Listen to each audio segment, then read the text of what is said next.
Now, we've often described the physics of objects based on their mass, but when it comes to fluids, we mostly use a different quality. Density, represented in equations by the Greek letter ρ. You're probably familiar with density. It's mass divided by volume and measured in kilograms per meters cubed. If an object or a fluid is made of heavier atoms or molecules, or those particles are packed more closely together, then it's going to have a higher density. And there's another important quality of fluids, one that scuba divers and mountain climbers think about a lot.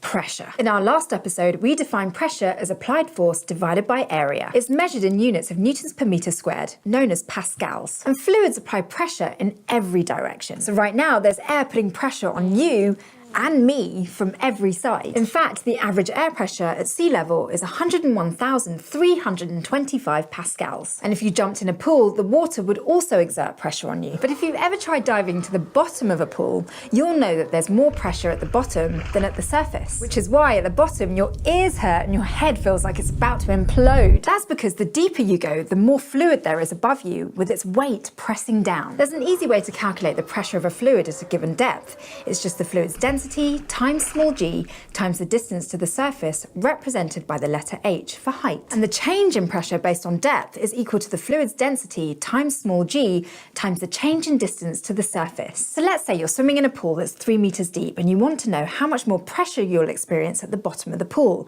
versus how deep you are now, which is, let's assume, 1/4 of a meter. The density of the water is 1,000 kilograms per meters cubed, and the change in distance to the surface is 2.75 meters, which means that the pressure at the bottom of the pool is 27,000 pascals more than the pressure 1/4 of a meter down. The water in the pool could be one example of a confined fluid, because if you had a piston the size of the pool's surface and used it to push down on the water would have nowhere to go. And back in the mid-1600s, French physicist Blaise Pascal realized something about the way pressure worked in confined fluids. If you apply pressure to a confined fluid, the pressure in every part of the fluid increases by that amount. If you have water in a cup and you use a piston to apply 10,000 pascals of pressure to the surface of the water, then the pressure everywhere in the water increases by 10,000 pascals. Today, that concept is known as Pascal's principle, and it's the reason hydraulics are so useful. Say you have some water in a tube with pistons on either side. Pascal's principle tells you that if you use the piston on the left side to apply pressure to the water will exert the same pressure on the piston on the right side of the tube. And the pressure is equal to the force divided by the area. So say you have another tube that's more of a cone shape, with a piston on the left side that has an area of 1 meter squared and one on the right that has an area of 2 meters squared. Again, you apply 10,000 pascals of pressure to the piston on the left side, meaning 10,000 newtons of force. But the piston on the right side has double the area. So for the pressures to be equal, the water has to apply double the force to the piston as you apply to the water.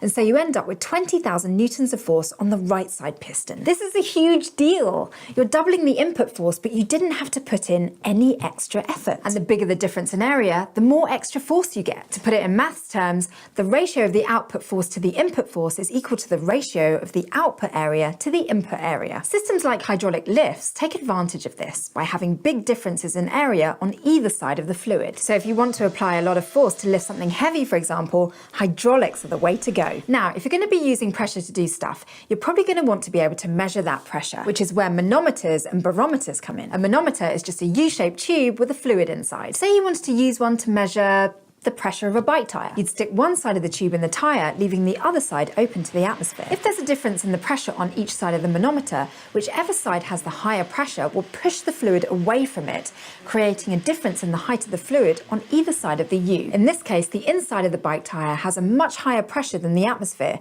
so the level of the fluid on the side of the U that's closer to the tyre will be lower. If you measured the difference in fluid height directly, you'd get what's known as gauge pressure, the difference between atmospheric pressure and the pressure inside the tyre. But the actual pressure of the tyre, the absolute pressure, is the atmospheric pressure plus the gauge pressure. So the pressure inside the tyre will be equal to the atmospheric pressure plus the density of the fluid inside the manometer times small g times the difference in the heights of the fluid. Barometers, on the other hand, use a long vertical tube that's closed on one end, usually filled with mercury and then stuck upside down in a bowl that's also full of mercury, with the closed end of the tube at the top. The pressure of the atmosphere pushes pushes down on the mercury in the bowl, which keeps a certain amount of mercury in the tube. At standard atmospheric pressure, the mercury in the tube will be exactly 76 centimeters high. If the air pressure goes up, so does the level of mercury, and vice versa. So we have one more property to talk about when it comes to fluid at rest, and it's the one that supposedly made that guy run naked through the streets yelling Eureka! That guy was Archimedes, and he lived in Greece in the 3rd century BCE. Legend has it that he was asked to find a way to figure out if the king's crown was pure gold, and the best way to do that was calculate its density. Archimedes could measure the crown's mass easily enough,